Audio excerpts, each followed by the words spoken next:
I mean, I've come across a lot of people in this field. I mean, one of the things I like about the development field is that you get people from a wide range of backgrounds. You get people who have worked in private sector agriculture for a long time.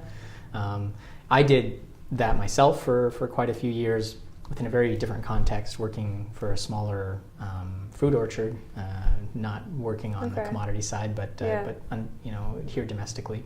One of our coworkers who I love working with and is one of the most dynamic minds looking at rice and maize marketing in East Africa. She has a degree in art history. So I think the most important thing is to find a way to spend some time in the field. I think that one of the dangers that we run with this industry being based here is that we're in a very different socioeconomic system. And oftentimes the theory can start to obscure the complex reality on the ground.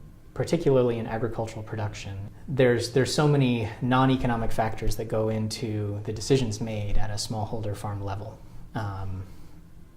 be they social or cultural, climatic, infrastructural, logistical, that it's very hard in the abstract to be able to look at the day-to-day business practices of a farmer and make recommendations without really spending a lot of time in the field and understanding things from their perspective. I think whatever you do, whether it's the Peace Corps or whether it's working for the private sector, which I think can be a very effective method in terms of getting out and really interacting with farmers. I think getting out and spending time day in and day out and just understanding not only their link in a value chain, but understanding their day-to-day life and habits, and seeing how what we work on in terms of poverty alleviation and improved production practices, how that fits into their broader story. So however you do that, I think that's in my mind what really seems to set the best people in this field apart. Okay.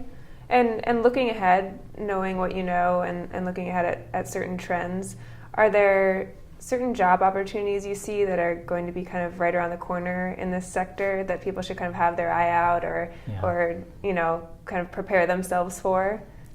Well, I think that we are at a bit of a crossroads. I think that you know, there's not a lot of people that I know that are bullish on the traditional development sector as being led by these large bilateral funded programs. I think you're going to be seeing a lot more collaboration between some of these bilateral donors. I think you see a lot more focus on partnering with the private sector.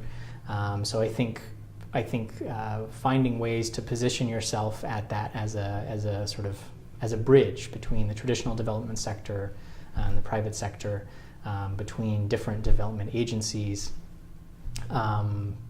looking at technology development. I think that's one area. I think impact investing is something that is increasingly going to play the role of that traditionally maybe development funding was meant to play.